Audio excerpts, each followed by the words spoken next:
সিংহরাশি সিংহলগ্ন লিও সাইনের জাতক জাতিকাদের 2025 সালের নভেম্বর মাসের আগত একটি সপ্তাহ অর্থাৎ নভেম্বর মাসের first week 9th of November পর্যন্ত 3rd অফ নভেম্বর থেকে সময় ঠিক কেমন অতিবাহিত হবে সে বিষয়ে প্রতিবেদনে আমরা বিস্তারিত আলোচনা করতে চলেছি।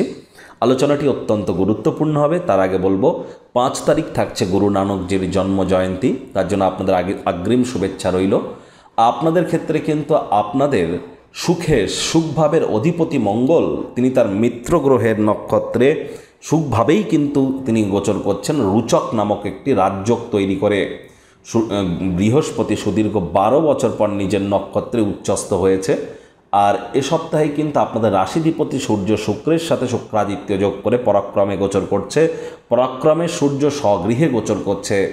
শনি মঙ্গল গুরু তিনটি প্ল্যানেটই কিন্তু ত্রিকোণ তত্ত্বে আছে একে অপরের থেকে। আর শনি গুরু এবং মঙ্গল তিনটি গ্রহই জলতত্ত্বে অবস্থান করছে। স্কিপ না করে পুরোটাই শুনুন যদি ভিডিওটির প্রকৃত মর্মার্থ আপনারা উপলব্ধি করতে চান। পরিশেষে যেমন প্রতিকার নিয়ে আলোচনায় থাকি তেমনটি তো আছেই। আলোচনাটি ইন জেনারেল হবে। পৃথিবীতে যতজন সিংহরাশির জাতক জাতিকা আছেন আলোচনাটি তাদের প্রত্যেকের জন্য। আপনি চাইলে আপনার ব্যক্তিগত গণনা এনি টাইম আমাদের দ্বারাই করাতেই পারেন। এর জন্য স্ক্রিনে আমরা নাম্বার দিয়ে থাকি। শনিবার রবিবার অফিসে এসে ফেস টু ফেস সাক্ষাৎ কিন্তু আপনারা করতেই পারেন, অথবা যে কোনো দিন অনলাইন কনসালটেন্সি আপনারা গ্রহণ করতেই পারেন। তো চলুন আলোচনায় প্রবেশ করা যাক।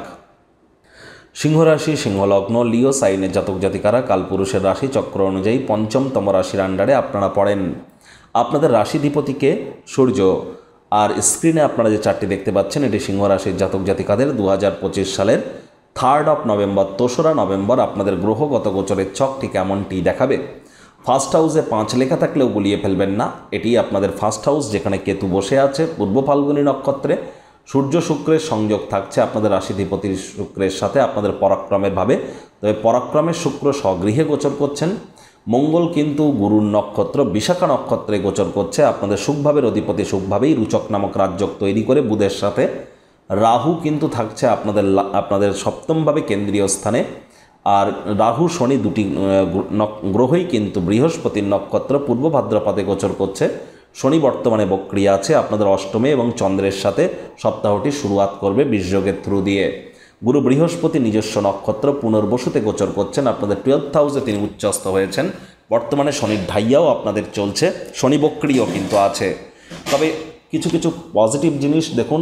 শনির কারণে আপনাদের মধ্যে অনেকেরই হয়তো শরীরে চোট আঘাত লেগেছে। আপনাদের মধ্যে অনেকেই হয়তো শ্বশুর শাশুড়ির তরফ থেকে কোনো না কোনো মনোবেদনা মনোকষ্ট পেয়েছেন।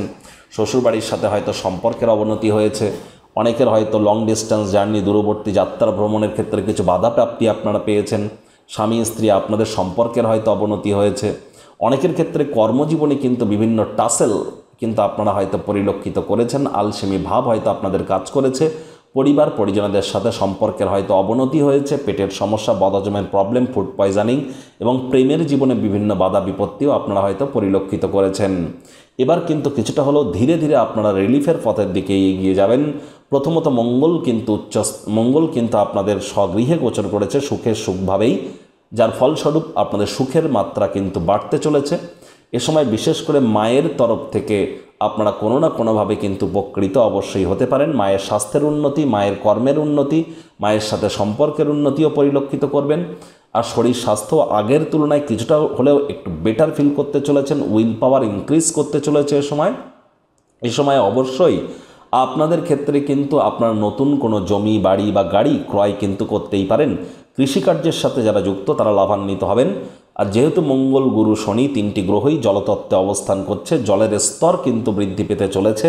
যারা বিশেষ করে হিমালয়ান বেল্ট বা পাহাড়ি এলাকায় বসবাস করেন তাদেরকে অত্যন্ত প্রিকশন নিয়ে চলতে হবে। নর্দার্ন ইস্টার্ন কান্ট্রিজ এবং আফ্রিকান কান্ট্রিজ যারা আছেন তাদেরকে বলবো, বা ওয়েস্ট ইন্ডিজের যে সমস্ত কান্ট্রিজগুলি আছে তাদেরকে বলবো এ সময় কিন্তু আপনাদেরকে একটু বেশি প্রিকশন নিয়ে চলতে হবে। একই সাথে দেখুন এ সময় কিন্তু মঙ্গল স্বগৃহে গোচর করে মঙ্গলের চতুর্থ দৃষ্টি রাহুর উপরে থাকবে। আগুন বিদ্যুৎ বজ্রপাত থেকেও আপনারা সাবধানে থাকুন। তবে যেহেতু মঙ্গলের পূর্ণ দৃষ্টি আপনাদের কর্মস্থানে থাকছে সুখভাবের, IT sector, real estate, army, police, defence, automobile industry, pharmaceutical industry, sports বা নেটওয়ার্কিং মার্কেটিং সেলসের যারা কাজ করেন হার্ডওয়ার্ক করলে লাভান্বিত হবেন। তার কারণ শনিরও কিন্তু তৃতীয় দৃষ্টি আপনাদের কর্মস্থানে থাকবে। আর বক্রী শনির দৃষ্টি হার্ডওয়ার্ক, কঠোর কায়িক পরিশ্রমের কোনো বিকল্প নেই। কর্মক্ষেত্রে আপনার বিরুদ্ধে কোনো চক্রান্ত ষড়যন্ত্র কিন্তু হতেই পারে। চোখ কান খোলা রেখে আপনারা এগিয়ে যান। শব্দ চয়নের দিক অতিরিক্ত নজর দিন। কোথায় কি কথা বলছেন, কেন বলছেন, কী জন্য বলছেন, একটু ভাবনা চিন্তা করে বলবার চেষ্টা করুন। শুক্র স্বগৃহী হওয়ার কারণে আপনাদের সাহস পরাক্রমের সময় 100% কিন্তু বৃদ্ধি পেতে চলেছে। আর এ সময় আপনাদের কর্মক্ষেত্রে এবং আপনাদের বয়োজ্যেষ্ঠ ব্যক্তিবর্গদের সাথে কথাবার্তা বলবার সময় অহেতুক মেজাজ যেন হারাবেন না। রাগ কিন্তু স্বল্প পাগলামির একটি রূপান্তর মাত্র। বর্তমানে যারা বিদেশে আছেন তাদের সেখানে পিআর প্রাপ্তির যোগ, সেখানে সেটেল হওয়ার যোগ বা সংসার তৈরি করার যোগ কিন্তু পরিলক্ষিত হচ্ছে। তবে হ্যাঁ, এ সময় কিন্তু আপনাদের মধ্যে যারা বিদেশে আছেন এবং আপনার মামা মাতামহ মাতৃকুল মায়ের উপরে এবং শ্বশুর বাড়ির প্রতি আপনাদের কিন্তু রেসপন্সিবিলিটি, দায়িত্ব কিন্তু এ সময় 100% বাড়তে চলেছে। বাজেটকে কিন্তু আপনাদেরকে অবশ্যই নিয়ন্ত্রণের মধ্যে রেখে চলতে হবে। একই সাথে আপনাদেরকে বলবো, স্টক মার্কেটে যারা আছেন তাদেরকে অত্যন্ত প্রিকশন নিয়ে কিন্তু এগিয়ে যেতে হবে। বিশেষ করে যারা ট্রেডিং করেন, লং টার্ম ইনভেস্ট যারা করেন, তাদেরকে অত্যন্ত টেনশনের কোনো প্রয়োজন নেই। সূর্য কিন্তু শুক্রের সাথে সংযুক্ত হয়ে আছে কোথায়, আপনাদের 3rd হাউসে। ভাই বোনেদের সাথেও সম্পর্কের দিকে আপনাদেরকে নজর দিতে হবে। সরকারি চাকরিজীবী, নেতা, মন্ত্রী, পলিটিশিয়ান যারা আছেন তাদেরকে অত্যন্ত প্রিকশন গ্রহণ করে চলতে হবে 16ই নভেম্বর পর্যন্ত। নভেম্বর মাসের মান্থলি রাশিফল শুনে নেবেন, সেখানে আমরা কিন্তু ডেট বাই ডেট কথা বলেছি।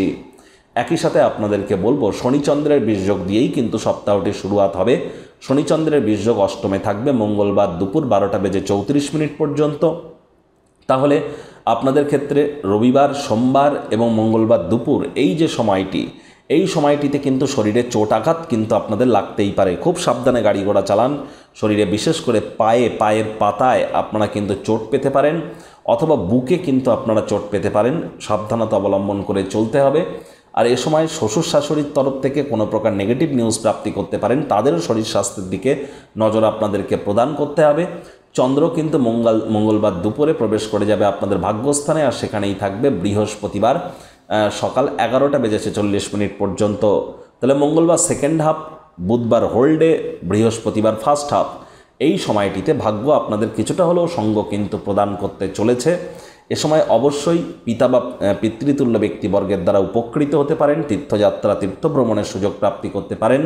তবে এ সময় কিন্তু অবশ্যই আপনাদের উচিত হবে মানি ম্যানেজমেন্টের দিকে অতিরিক্ত নজর রাখা এবং বয়সে ছোট যে সমস্ত ব্যক্তিবর্গ আছে তাদের সাথে অহেতুক তর্ক বিতর্কে না জড়ানো। আবার দেখুন, আপনাদের যেহেতু ভাগ্যপতি মঙ্গল তিনি স্বগৃহে গোচর করেছেন, ভাগ্য আপনাদেরকে সঙ্গই দেবে, এ বিষয়ে টেনশন নেওয়ার কোনো প্রয়োজন নেই। তবে হার্ডওয়ার্ক আপনাদেরকে করতে হবে। চন্দ্র কিন্তু আপনাদের কর্মস্থানে গোচর করে যাবে বৃহস্পতিবার সকালে এবং সেখানেই থাকবে শনিবার সকাল 11:14 পর্যন্ত। তাহলে বৃহস্পতিবার সেকেন্ড হাফ, শুক্রবার হোল্ডে, স্যাটারডে ফার্স্ট হাফ। এই সময়টিতে চন্দ্র আপনাদের কর্মস্থানে গোচর করবে। এ সময় মঙ্গল চন্দ্রকে দেখবে, বুধ চন্দ্রকে দেখবে, চন্দ্র মঙ্গল বুধকে দেখবে সমসপ্তকে। তবে শনিরও তৃতীয় দৃষ্টি কিন্তু চন্দ্রের উপরে থাকবে। কর্মক্ষেত্রে আলসেমি ভাব কাজ করতে পারে। আবেগপ্রবণ হয়ে কোনো গুরুত্বপূর্ণ সিদ্ধান্ত আপনারা নিতে পারেন, যা ইন ফিউচার আপনাদেরকে সমস্যায় ফেলতে পারে। অফিসে কোনো না কোনো কলিগের শরীর স্বাস্থ্যের অবনতি হতে পারে, যার কারণে রেসপন্সিবিলিটি আপনার মধ্যে কিন্তু বাড়তে পারে। চন্দ্র কিন্তু আপনাদের লাভভাবে গোচর করে যাবে শনিবার বেলা 11:14, সোমবার দুপুর পর্যন্তই সেখানে কিন্তু থাকবে। এ সময় অবশ্যই আপনাদের ক্ষেত্রে আমরা বলবো আত্মবিশ্বাস বাড়তে চলেছে, আয় ইনকাম বৃদ্ধি পেতে চলেছে। সময় সুযোগের সদ্ব্যবহার আপনারা নিশ্চিতভাবে করুন। প্রতিকার স্বরূপ আলোচনা করতে গিয়ে আপনাদের বলবো, স্ক্রিনে আপনারা দেখতে পাচ্ছেন নবগ্রহ বীজ মন্ত্র। পারলে 9টি গ্রহকেই শান্ত রাখবার জন্য এই নবগ্রহ বীজ মন্ত্র প্রতিদিন আপনারা 108 বার করে জপ করুন। একবার মুখস্থ হয়ে গেলে মাত্র 10 থেকে 15 মিনিট লাগে। এটি মনুষ্য জাতির সৃষ্টি নয়, স্বয়ং ব্রহ্মদেবের সৃষ্টি, যে কখনো অনর্থ হতে পারে না। ভুলভাল উচ্চারণ করলেও কোনো নেগেটিভ ইম্প্যাক্ট পড়ে না। একই সাথে 9টি গ্রহকে আপনি শান্ত রাখতে পারছেন, এর থেকে বেটার কিন্তু আর কিছু হতেই পারে না। এর সাথে সাথে আপনাদেরকে বলবো, আপনারা প্রচেষ্টারত থাকুন যতটা সম্ভব। সকাল ঘুম থেকে উঠুন, ব্রহ্মকালীন মুহূর্তে সূর্য ওঠার আগে উঠে সূর্যোদয় বা সানরাইজকে চোখের সামনে দেখুন। সূর্যদেবকে প্রণাম করে আপনারা দিনটি শুরু করুন। আর সূর্য প্রণাম মন্ত্র ওম জাবা কুসুম শঙ্কাশং কাশ্যপেয়ং মহাদুতিম ধান্তানিং সর্বপাপগ্নং প্রণত হস্মি দিবাকরম, এটি জপ করুন 7 বার। আর দেখুন, যে সমস্ত সিংহ রাশির জাতক জাতিকারা পিতাকে অসম্মান করে, পিতার সাথে সম্মান ভালো নেই, যাদের তাদের কিন্তু ভাগ্যের মজবুতি এক প্রকার অসম্ভব। এজন্য সিংহ রাশির জাতক জাতিকাদের ক্ষেত্রে মাঝে মাঝে মাটিতে পা দিয়ে হাঁটা এবং পিতার সেবা শুশ্রূষা করা বা পিতৃতুল্য ব্যক্তিবর্গ সরকারকে সম্মান করা, এগুলি যদি আপনারা করতে পারেন তাহলে অবশ্যই আপনাদের ভাগ্যের দ্বার উন্মোচিত হয়ে যাবে। সংসারে অশান্তি, প্রেমে বাধা বা বিবাহে অনিশ্চয়তা, ব্যবসাতে ক্ষতি বা চাকরিতে ডামাডোল, অসুস্থতা, দুঃখ, দারিদ্রতা থেকে কিছুতেই রেহাই মিলছে না, পরীক্ষায় ফেল, তাহলে আর দেরি কেন? জীবনের যাবতীয় সমস্যার সমাধান করব আমরা।